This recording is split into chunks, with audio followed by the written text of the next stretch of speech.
حي على الصلاة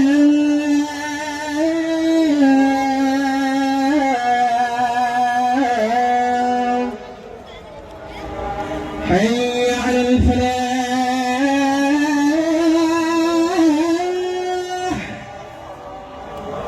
حي শেষের আলোচনায় তনাবের সম্মানিত সভাপতি বাংলাদেশ বিএনপি বাগেরহাট পৌরসভার সম্মানিত সভাপতি জনাব নাসিরুদ্দিন জামানদার, আজকে এই অনুষ্ঠানের সম্মানিত প্রধান অতিথি বীর মুক্তিযোদ্ধা সাবেক সংসদ সদস্য জনাব আবুল হোসেন খান সহ জেলা উপজেলা নেতৃবৃন্দ এবং বাংলাদেশ ইসলামী আন্দোলনের নেতৃবৃন্দ, বাংলাদেশ জামায়াত নেতৃবৃন্দ, বিভিন্ন শিক্ষা প্রতিষ্ঠানের প্রধান, উপস্থিত উলামায়ে কেরাম, সম্মানিত রোজাদার মুসল্লিয়ান ইকরাম, আসসালামু আলাইকুম ওয়া রাহমাতুল্লাহি ওয়া বারাকাতুহু।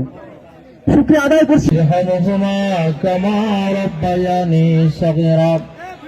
আল্লাহ পবিত্র মাহে রমজানে আল্লাহ সারাদিন রোজা রাখে ইফতারের পূর্বক্ষণে আল্লাহ ইফতার মাহফিলে আমরা সমবেত হইয়া আল্লাহ আপনার শাহী দরবারে হাত তুলেছি। আল্লাহ মেহেরবানি করে ইফতার মাহফিলকে আপনি কবুল করে নেন। আল্লাহ এই বাকেরগঞ্জের গণমানুষের নেতা সাবেক শিক্ষা প্রতিমন্ত্রী মরহুম অধ্যক্ষ ইউনূস স্যারের রূহ মুবারকে সওয়াব পৌঁছায় দেন। আল্লাহ দেশনেত্রী খালেদা জিয়া আল্লাহ অসুস্থতাকে আপনি পরিপূর্ণ সুস্থতা দান করে দেন। আল্লাহ সুস্থ হয়ে আমাদের মধ্যে ফিরে আসার মধ্যে আপনি তৌফিক দান করেন। আল্লাহ বাকেরগঞ্জের প্রতি সারা বাংলাদেশের প্রতি আল্লাহ আপনার খাস রহমত নাজিল করে দেন। আল্লাহ যাদের প্রচেষ্টায় আজকে ইফতার মাহফিলের আয়োজন হলো আল্লাহ সকলকে আপনি হায়াত দারাজ করে দেন। আল্লাহ বরিশাল জেলা দক্ষিণ বিএনপির আল্লাহ সংগ্রামী আল্লাহ আবুল হোসেন সাহেবকে আল্লাহ আপনি হায়াত দারাজ করে দেন। আল্লাহ আমাদের সকলের জন্য আপনি কবুল করে নেন। সুবহান রাব্বিল আম্মা ইয়াসিফুন ওয়া সালামুন আলাল মুরসালিন আলহামদুলিল্লাহি রাব্বিল আলামিন। আমরা সাদা দিয়ে তাকে যাতে বাংলাদেশে আসতে না পারে সেই ব্যবস্থা করেছে। ইনশাআল্লাহ সকল রকম বাধা বিপত্তি পেরিয়ে আজকে একের পর এক ওনার বিরুদ্ধে যে মিথ্যা মামলা রয়েছে সেই সমস্ত মামলা কোর্টে মিথ্যা প্রমাণিত হচ্ছে এবং আমাদের মাঝে ফিরে আসবেন ইনশাআল্লাহ। প্রিয় বন্ধুরা, কথা আর দীর্ঘায়িত করবো না, শুধু একটি কথা বলতে চাই, সমস্ত কিছুর কিন্তু একটা নেতৃত্বের প্রয়োজন আছে। আজকে বাংলাদেশ কার সাথে ঐক্যবদ্ধ জানেন? দেশনেত্রী বেগম খালেদা জিয়া এবং আমাদের নেতা জনাব তারেক রহমানের কাছে আছে। বাংলাদেশ সমস্ত বাংলাদেশ আজকে তার পিছনে ঐক্যবদ্ধ, সমস্ত বিরোধী দল আজকে তারেক রহমানের নেতৃত্বে ঐক্যবদ্ধ। ঠিক একইভাবে ছোট আকারে যদি আমরা চিন্তা করি, ছোট পরিসরে যদি আজকে আমরা চিন্তা করি, এই বাকেরগঞ্জের 14টি ইউনিয়ন এবং 9টি পৌরসভা, 9টি ওয়ার্ড পৌরসভার আজকে আবুল হোসেন খানের নেতৃত্ব ঐক্যবদ্ধ আছেন না?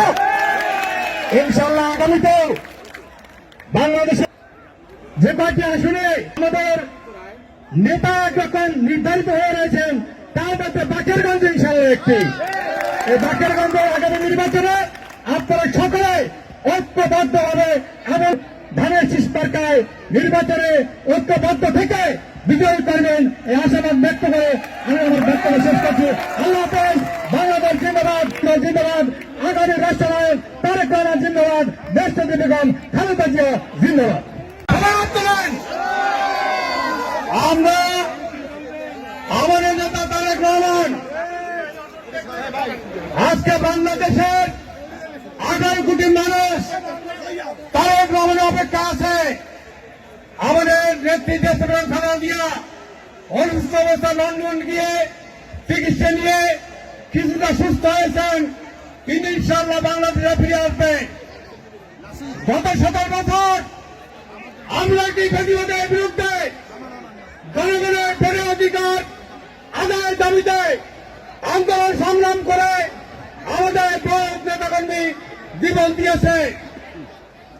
71 সালের মুক্তিযুদ্ধের পরে একটি দল দেওয়া বন্ধ মুক্তিযুদ্ধ করে রাখা সেই দল করেছে। আজকে বাংলাদেশে কেউ কেউ এই সৈন্যদেবী আন্দোলনে একক কৃতিত্ব নেওয়ার কথা বলছেন। আমরা তাদেরকে বলতে চাই, এদেশের পুঞ্জিভূত খবর গণ্যায় খুনি হাসিনার অন্যায় অত্যাচার দলীয় নিপীড়নের কারণে বিক্ষুব্ধ হয়ে এদেশের ছাত্র সমাজ, যুব সমাজ, সমস্ত রাজনৈতিক দল ঐক্যবদ্ধ হয়ে এদেশের জনগণ শেখ হাসিনা বিদায় করেছে। আমরা তাই এই সরকারের কাছে, এই মুক্তিদের কাছে অনতি বিলম্বে আন্দোলনের নির্বাচনের রোডম্যাপ দিয়ে আগামী ডিসেম্বরের মধ্যে জনগণের ভোটের মাধ্যমে একটি সরকার দলীয় দিকে যারা প্রতিষ্ঠা করতে পারে সেই রোডম্যাপ দেওয়ার আবেদন জানিয়ে বক্তব্য শেষ করছি। সমিতির দল আজকে এখানে উপস্থিত হয়েছে। শিরোজা পর্যন্ত গ্রামে গ্রামে আমরা ইফতার করা, দেশনায়ক তারেক রহমানের নির্দেশে আমরা এই ইফতার সামগ্রী আপনার হাতে তুলে দেব এবং বিশ্বজা বা এখন থেকে আমরা এইভাবে রাস্তার মোড়ে মোড়ে আমরা চেষ্টা করব কোথাও যারা রোজাদার তাদের জন্য সামান্য উপহার নিয়ে আসা। এটা দেশনায়ক তারেক রহমানের নির্দেশ এবং আমরা ভালোবাসি এই অঞ্চলের যে সমস্ত মানুষ আছেন তাদেরকে, রোজাদার আছেন তাদেরকে ইফতারের জন্য আমরা একটু ব্যবস্থা করেছি। আশা করি এগুলো আপনারা গ্রহণ করবেন এবং দোয়া করবেন দেশনায়ক তারেক রহমানের জন্য, দোয়া করবেন বেগম খালেদা জিয়ার সুস্থতার জন্য এবং দোয়া করবেন শহীদ রাষ্ট্রপতি জিয়াউর রহমান, আরফাত রহমান কোককে যেন আল্লাহ বেহেশতবাসী করে। আপনাদের সকলের সহযোগিতায় আগামী দিনগুলোতে এদেশে একটি সুন্দর সুষ্ঠু নির্বাচন হবে। সেই নির্বাচন জনগণের আশা আকাঙ্ক্ষা বাস্তবায়িত হলে বিএনপি ক্ষমতায় যাবে এবং জনগণের সাথে আমরা থাকতে চাই, জনগণের ভাষা আমরা বুঝতে চাই। এ কারণে আমরা শুরু করতেছি আজকে ইফতার সামগ্রী বিতরণ।